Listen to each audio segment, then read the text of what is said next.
Welcome to Elixir Mix, your weekly Elixir podcast, talking with members of the community. My name is Mark Ericksen.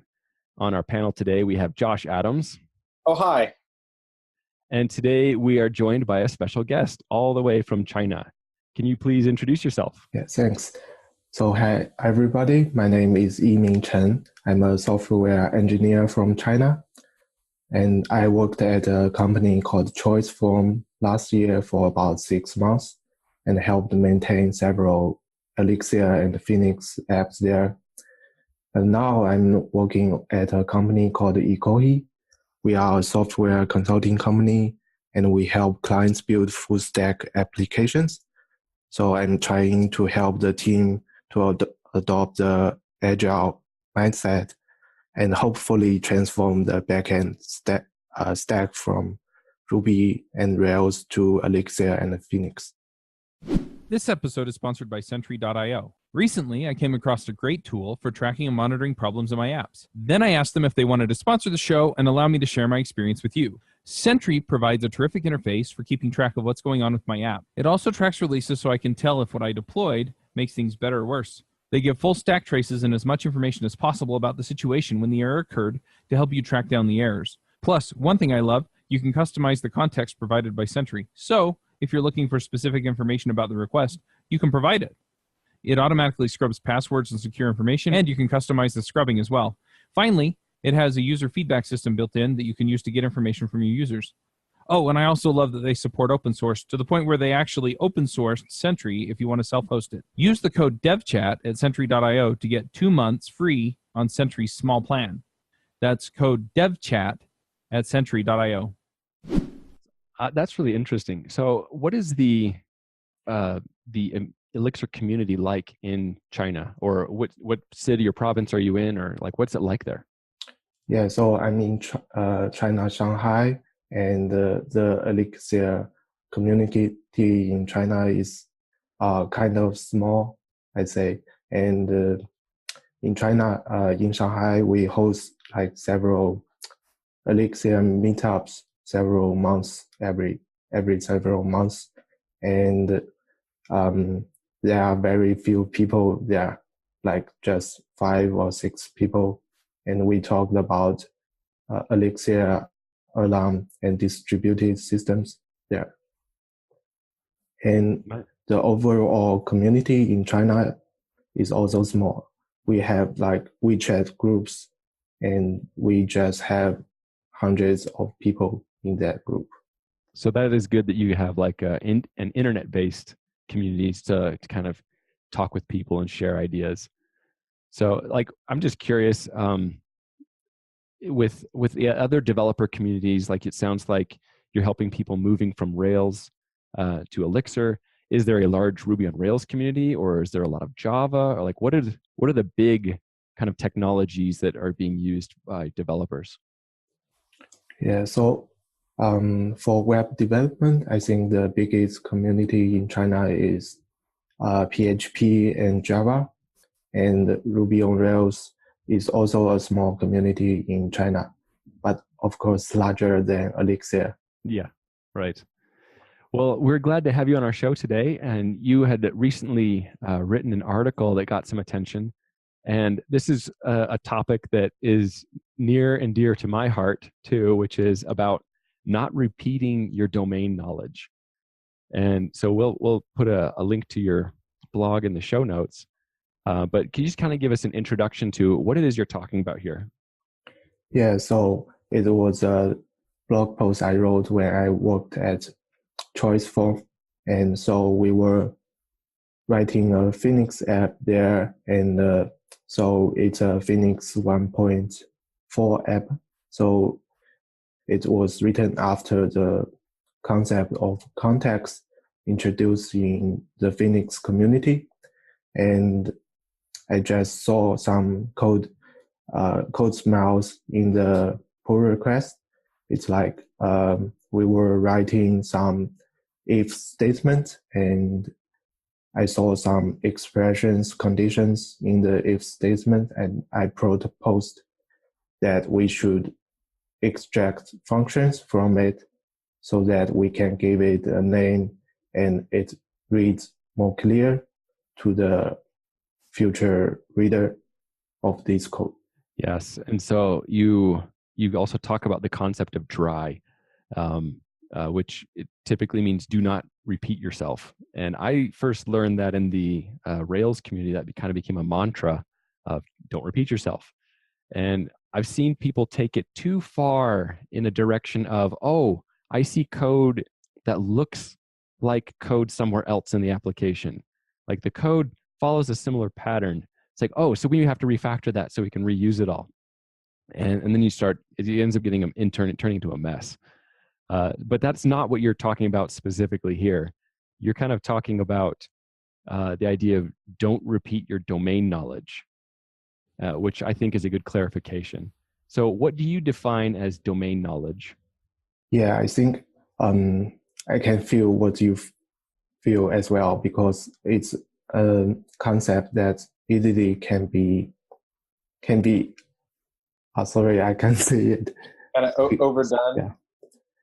Yeah, overdone or over applied to the application. And I think domain language can be understood by some like DDD, domain-driven design concepts. So you have your domain there, and you have every piece of knowledge around it. You have ubiquitous language, and you have boundaries around every context you are building. And so in the Phoenix world, every context is like a boundary, and every module you wrote is a piece of knowledge in your app. Yeah, Josh, I'm curious, like how do you when do you feel is the right time to say, no, this is domain knowledge. This is something that should belong somewhere else? I like the example he used in the blog post, which was, I'm trying to remember what the example is exactly. It was, do we allow comments from this phone number? And the interesting thing was, to me, like, it doesn't require, like the argument made in the blog post is essentially, it doesn't matter if you repeat yourself in the code. Like, this is a discussion we had to have about what this actually means in terms of our domain.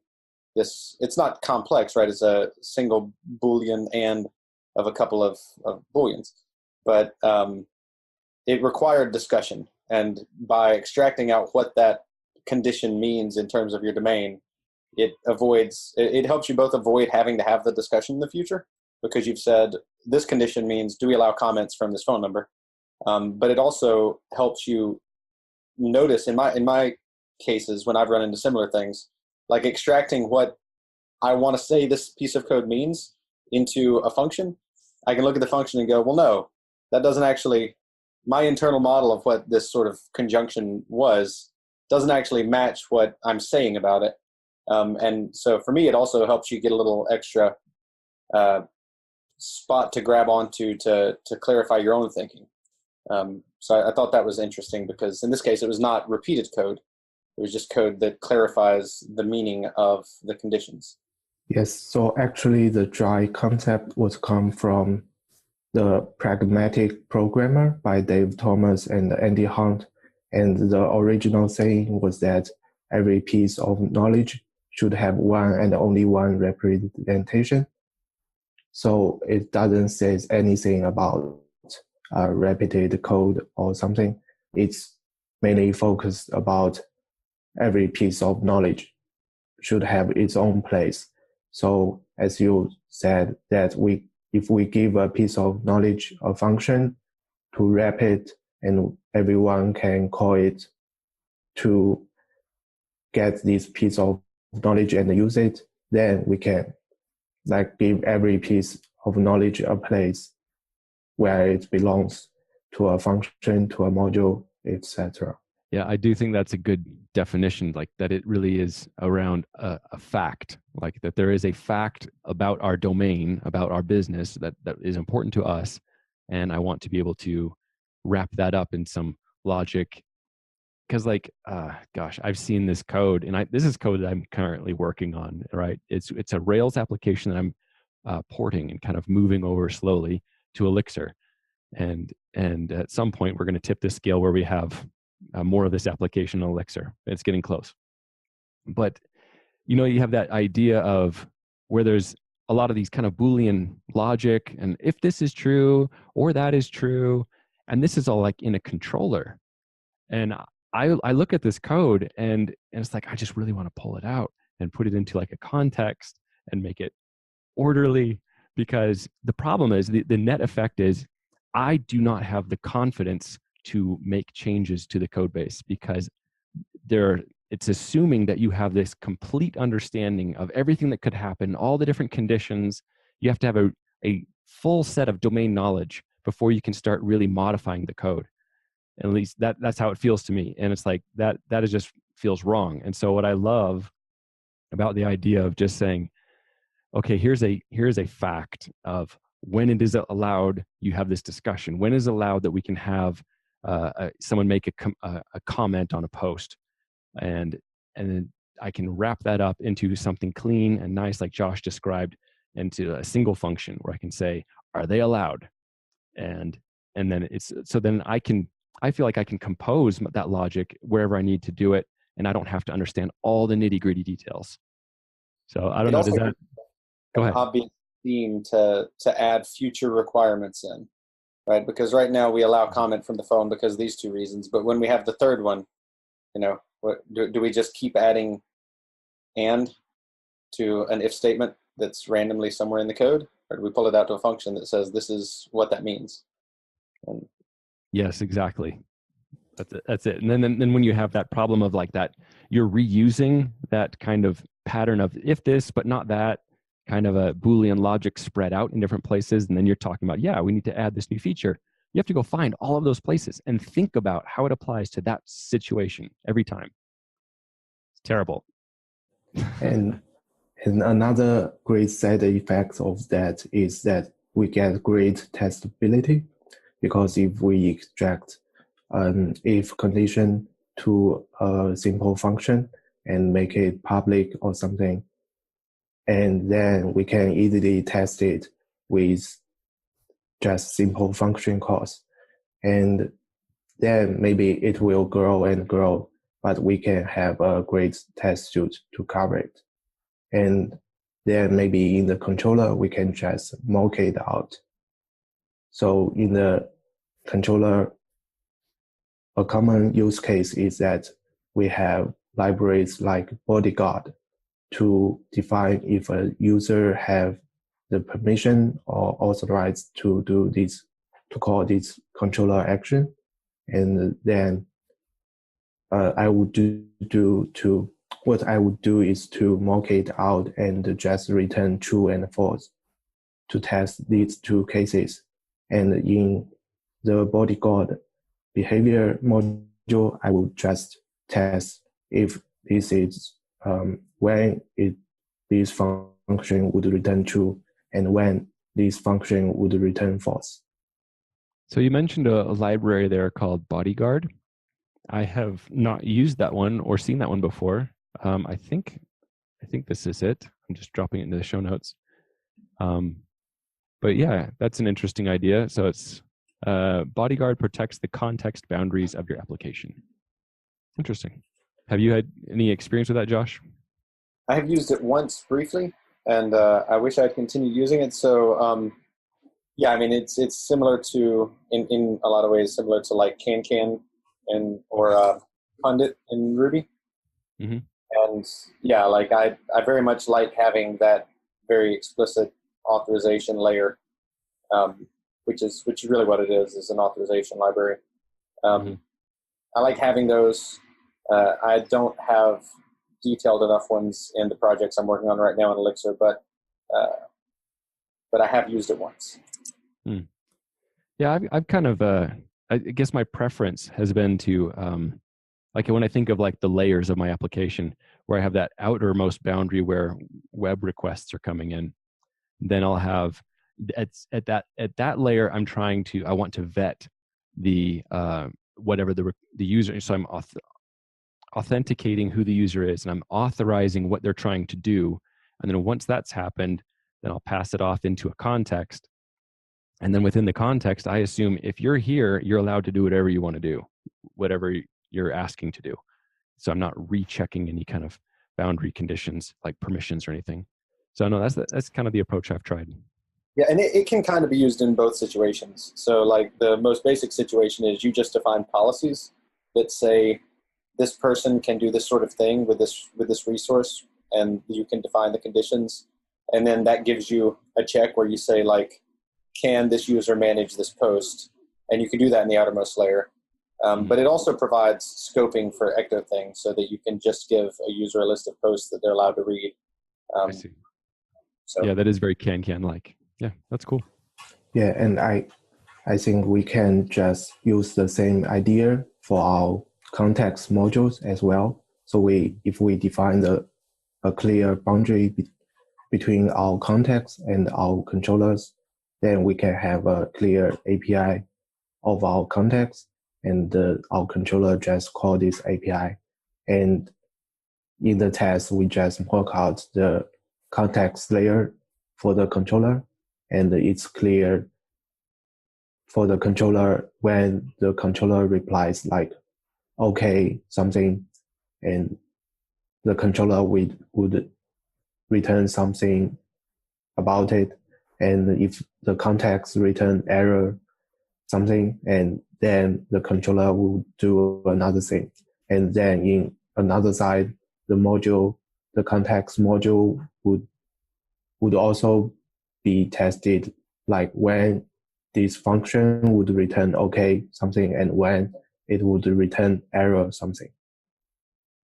Yeah, I found having that layer useful because you separate the things that change, the reasons that things change. So if you separate out like your authorizations into policies, then those change when your policy about what people can do with what changes, and you're not changing like the internals of a function that does stuff in your database based on the fact that you had an authorization change.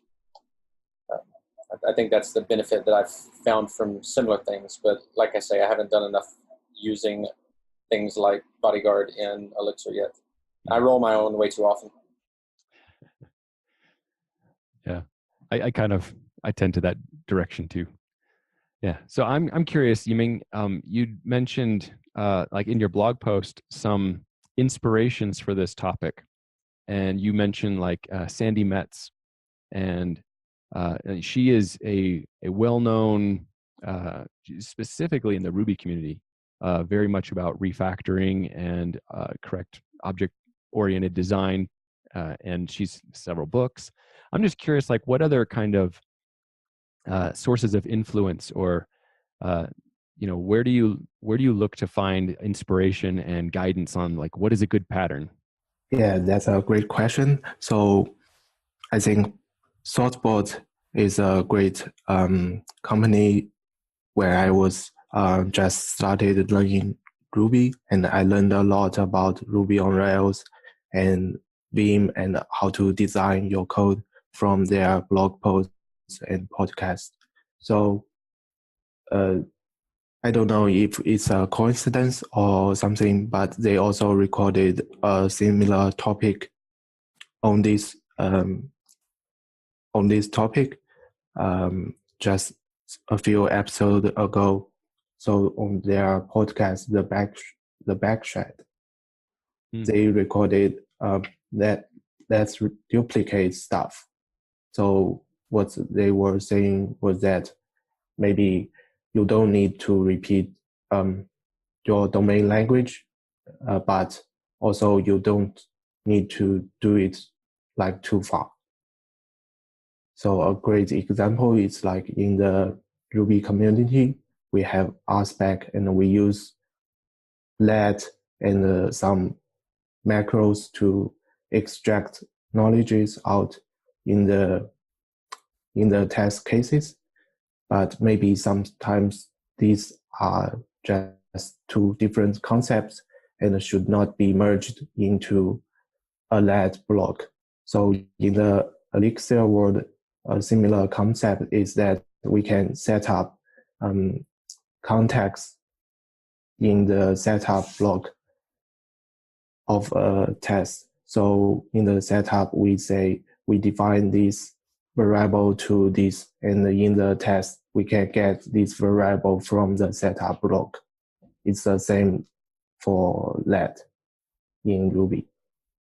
Yeah, the nice thing about avoiding the macro and just using the setup blocks on the Elixir side is there's never a question about the order that things run, and there's never the chance that, like in RSpec, you could move the reference to something that was a let down a line, and that could change the behavior of your test because it doesn't actually invoke the let block until you call it, and maybe you had a side effect through it depending on, which is bad, but it's nice to have the very ordered.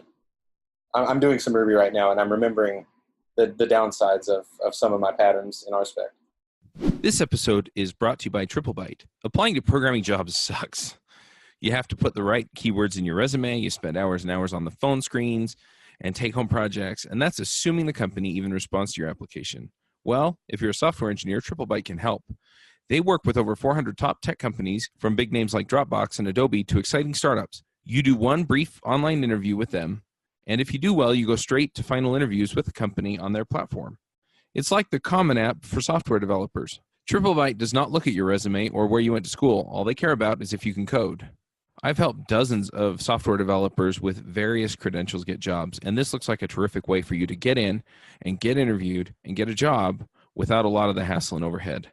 You can go check them out at triplebyte.com/elixir. That's triplebyte.com, byte as in 8 bits. As a special offer for listeners of this show, if you take a job through Triplebyte, they'll offer you a $1,000 signing bonus. And also, I think it's great to write it down in every test cases. So like at first, in every test cases, you have a user, you have to set it up manually. But after that, you can extract them into helper functions. So you have like create user functions, but maybe it's just a wrapper for the Ex Machina helpers. But in these functions, you can decide what is customizable in this test file, or maybe in this test module. But then maybe after that, if this helper function is not enough, then we consider to move it up and then set it up in the setup block or macro. And it's always easier to merge things together than split it up.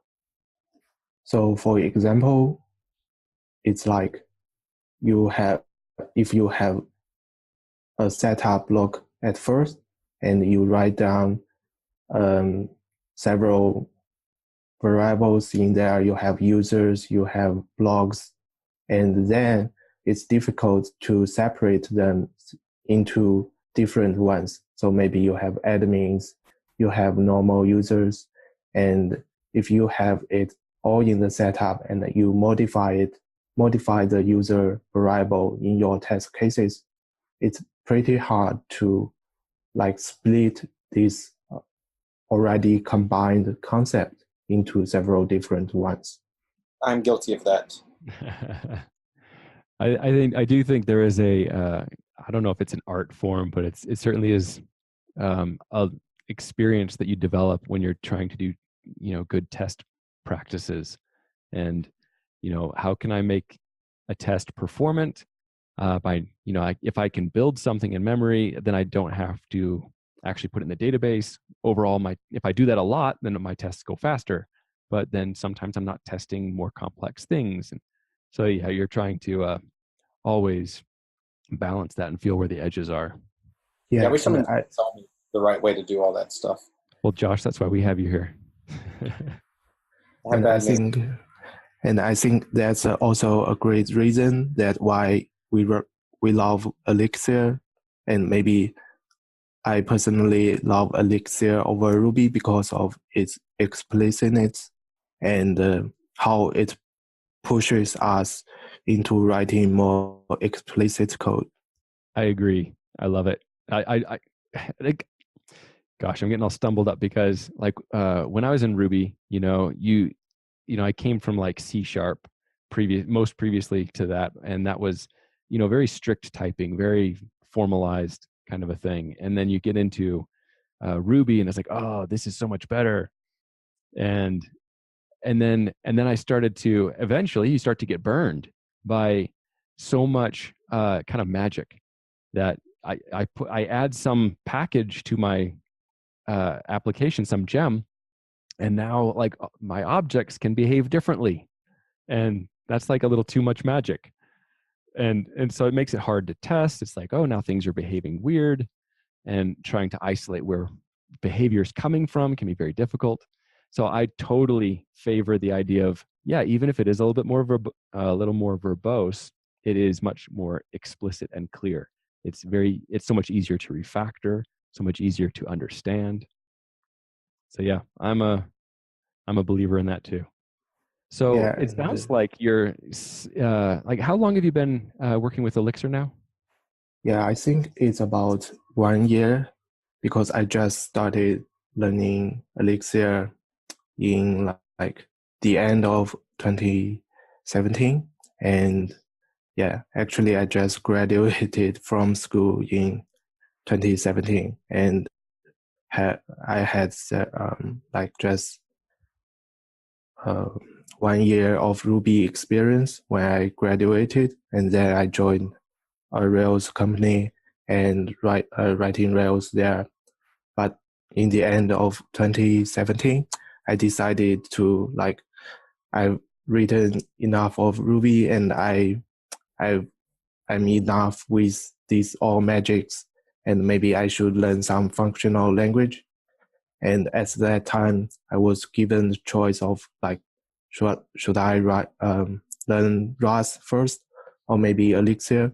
But then I started looking into Elixir first because of Jose Valim is a great member in the Rails community before, and I read a book he wrote about Rails and how to write Rails gems, and I think he can explain things well, and his preference for the code is also can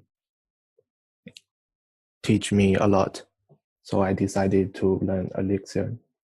Nice. And it sounds like with the community being kind of small, did you find most of your learning happening online or from books, or kind of what do you feel is a good way to learn? Yeah, I think there's a lot of great resources for learning Elixir or programming in general, just online. But you know that we have the greatest firewalls in China, and we cannot access like YouTube or things like that. And it's pretty hard for people to access to that.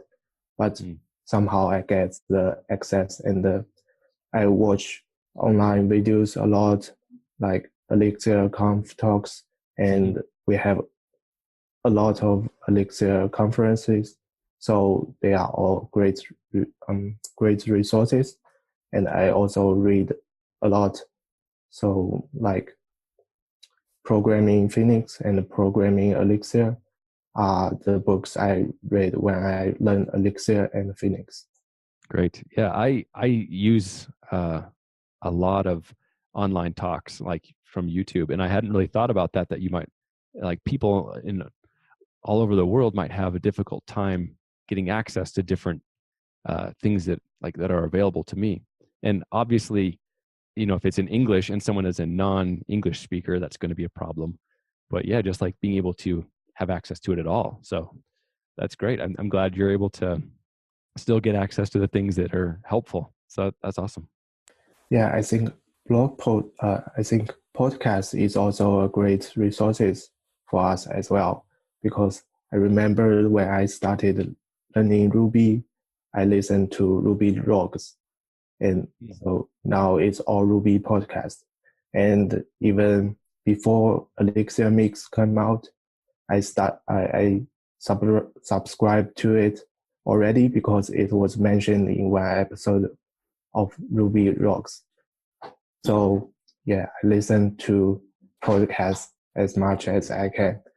Yeah, it's funny because I remembered I couldn't understand all of the conversations happened at the time where I started listening to Ruby Rocks. But I still try to understand as much as I can. How many people do you know right now, sort of in your circle, that are, say, in their first 3 months or so of learning Elixir? Just curious.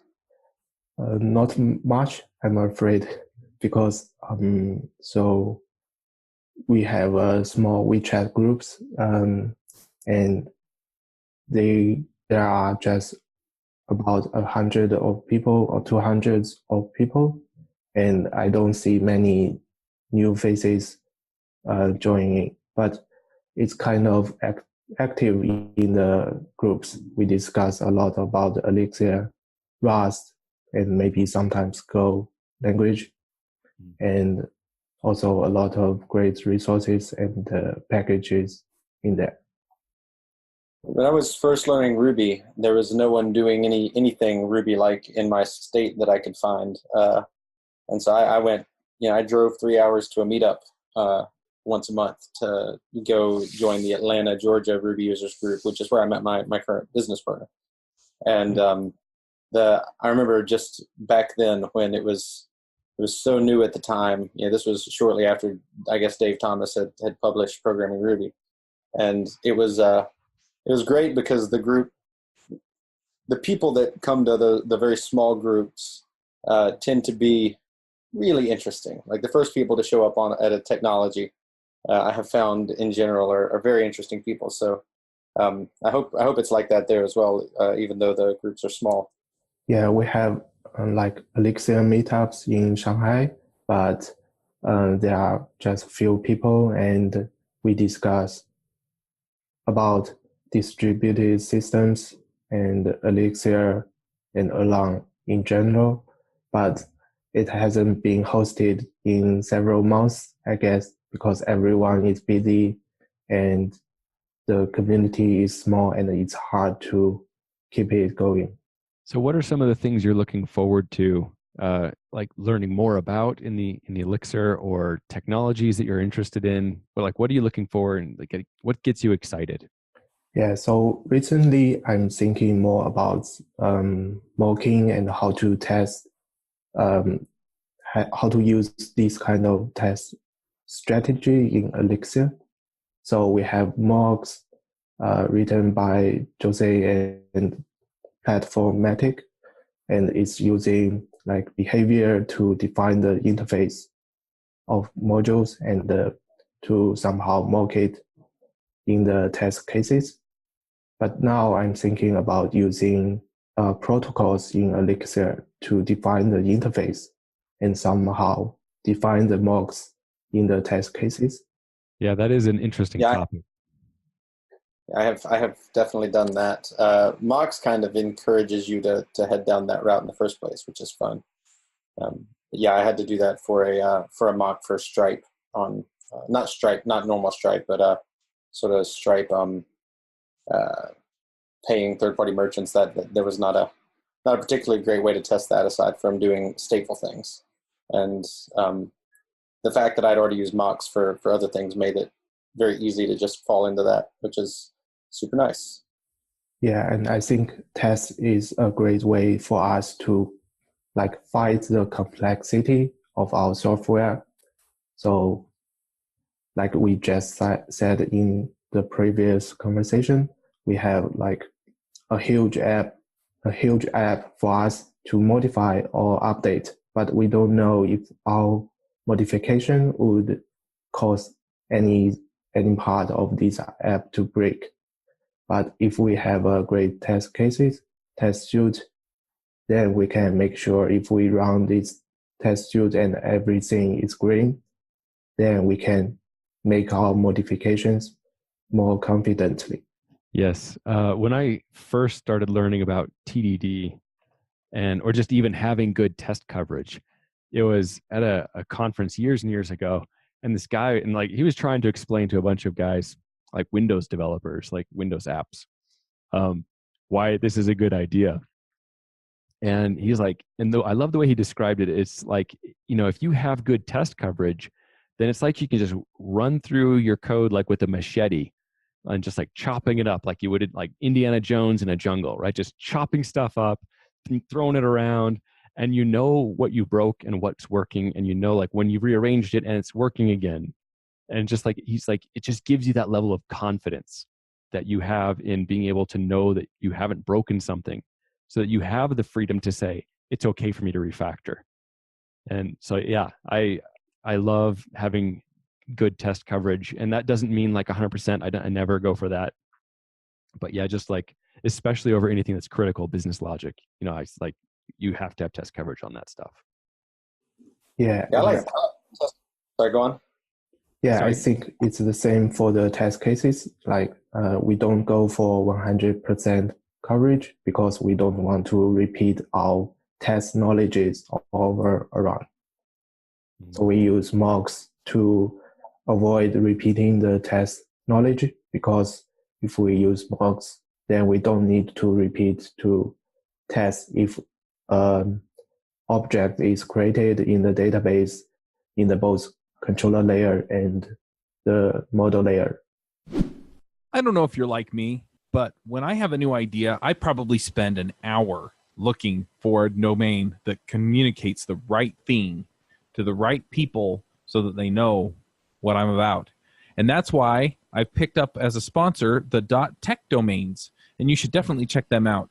There's never been a domain that's helped represent the tech community so well. And getting a domain that's relevant to your brand, that helps encapsulate the ethos of what you're doing, is just, it's hard.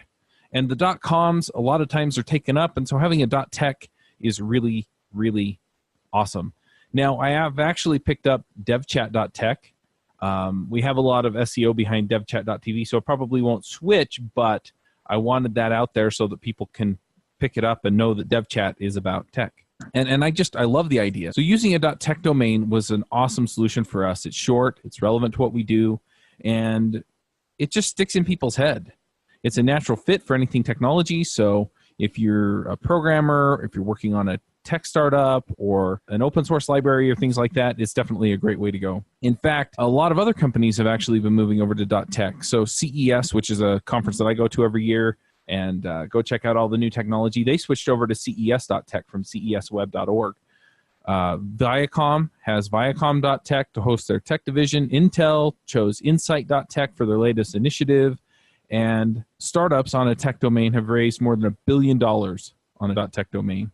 So if you want your own .tech domain, go to go.tech/Elixir and use the coupon code elixir.tech and get a 1-year tech domain at $9.99 and a 5-year .tech domain at $49.99. Now, if you use this coupon code to get a .tech domain, tweet at me at CMaxW and let me know what .tech domain you got so that I can shout it out on Twitter. I'd really love to see what you're doing with this, and I think it's just a great product. So go check it out at go.tech/Elixir and get this deal today. So I've found that, like, I got into tests because I had code break a lot, and I wanted to make sure my code stopped breaking because I didn't want to look like a bad developer. Like, honestly, that's what got me started writing tests. But these days, it's where I do my thinking. So like we were talking with someone earlier that talked about how they whip stuff up in IEX and use the REPL. And I used to be like a heavy REPL user, but these days I find that like writing the test gives me the separation from the doing the work part, where I can plan, like, this is the API that a user will use. And like I can write, like, wouldn't it be nice if this were the API for interacting with this thing? And then once I feel like, okay, that code looks good, I run the test, and of course nothing works because nothing's been written. But that's where my thinking happens these days. And it's weird to me because I wrote a whole lot of software before I got that way, and I don't know how to do that way anymore. Yeah, it's like only when I'm playing, like, they call it a spike. When you're just like playing around and like, I don't even know how this is going to work. I don't even know what it's going to look like. And it's like, that's the only time I'm like, I'm not writing tests. But then it's like, once I figure out what it's going to look like, oh, okay, it's going to have an interface, it's going to do something like this. That's when I start writing tests. And I think I bug people with how much I like my tests. I like coworkers, but I just find so much power, and it gives me confidence. And that's really why I do it. So are there any other interesting things that you look for in the community? Like, I'm just curious, like if you've had a chance to look at LiveView or any of that new stuff that's kind of coming out. Yeah, so LiveView just came out like last week, if I remember that correctly. So I also waited for it for a long time. Like I really wanted to use it in my side projects to make my side projects more interactive, because I'm mostly a backend developer and I'm not writing much of front-end code. And the functionality LiveView, the LiveView library provided is a great chance for us to write interactive applications, I think. Yeah, we've just started exploring it at work to see how well it will match to what we're trying to do. And so my coworker today, he's just like trying to hack around and see, this stuff isn't fully documented. He's trying to say, hey, can I make drag and drop work where I can drag over, items in a list and rearrange a list? Can I do that? And so he's been exploring with that, and that's been really fun. I'm really excited to see where that's going to go. And I also saw a thread in Twitter that people complains about using LiveViews would cause developers to write worse code, because LiveView uses WebSocket, and if you develop the application locally, and you would have no latencies between the server and your client, so it feels very fast. But if you deploy your app to the server, there must be some latency between the app and the client.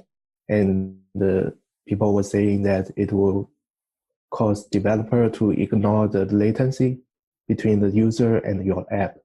So it's bad for these kind of situations like 3G or bad connections.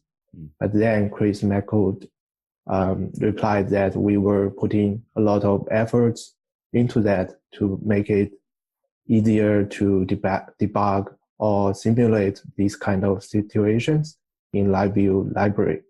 So I think it's a great direction that the maintainers of Elixir, Phoenix, they all put efforts into making the ecosystem more and more helpful so that we can write applications easier and easier. Are there any other topics that you think we should talk about? Yeah, so maybe a lot of work I'm doing these days is about how to make the projects more agile and things like that. And I think Elixir is a great language to write agile applications, because it provides Elixir and Erlang provides you all you need to write modern web applications. And you can just start from a single server with Phoenix and then maybe scale into multiple nodes and things like that.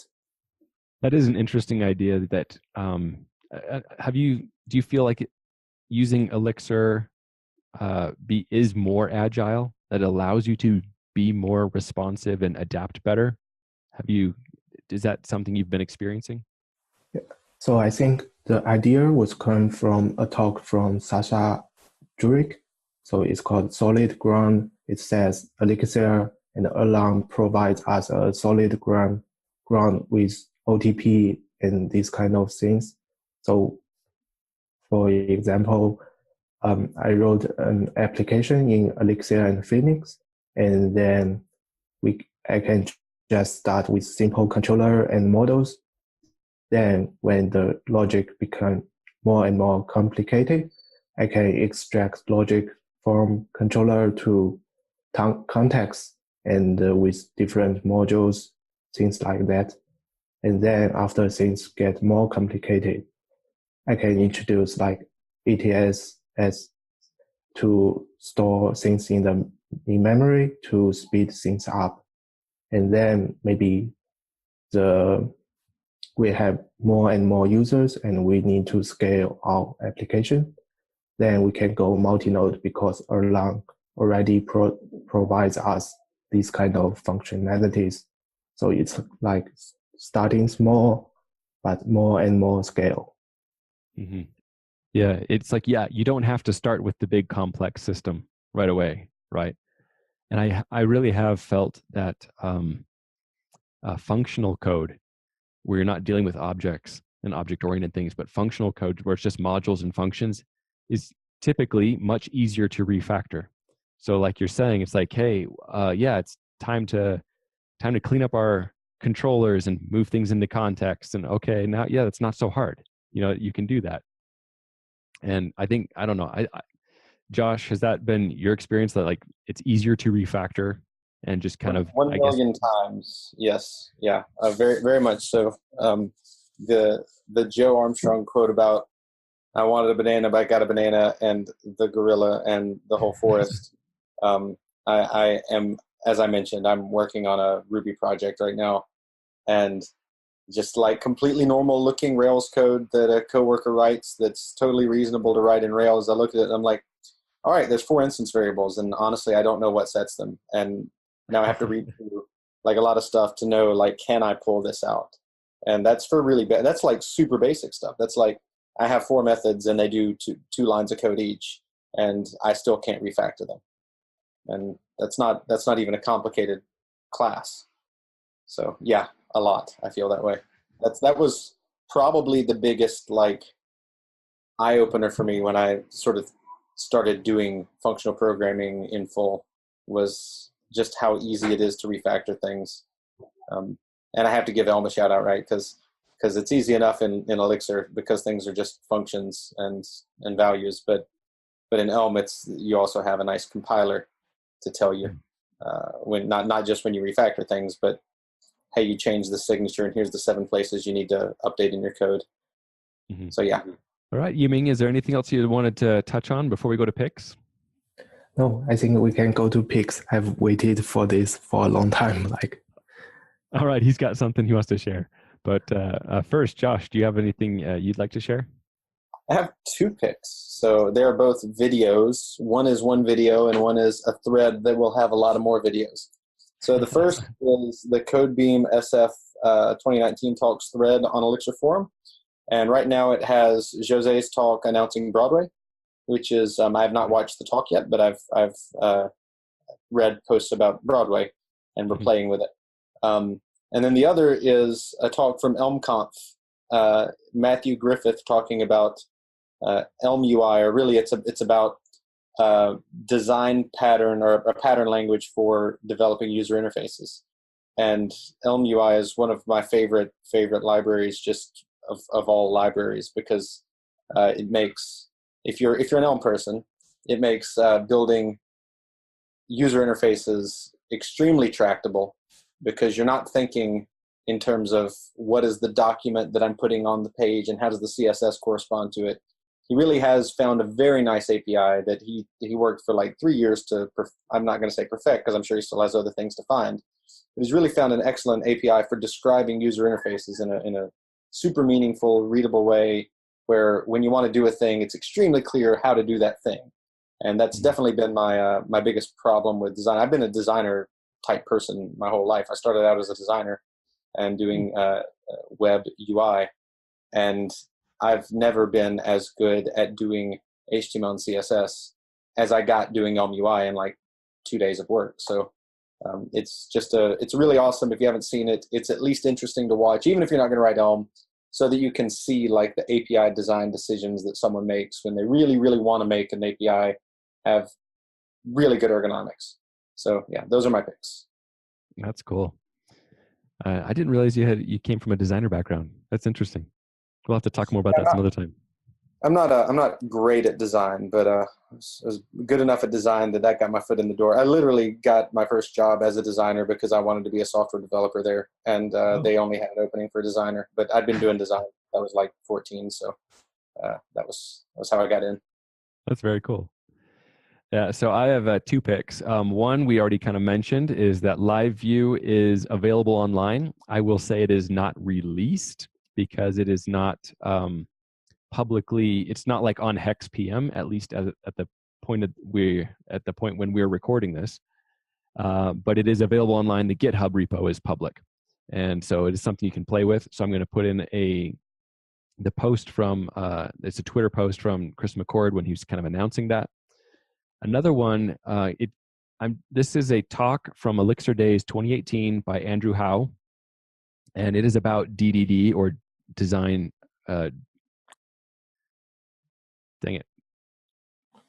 Domain-driven design?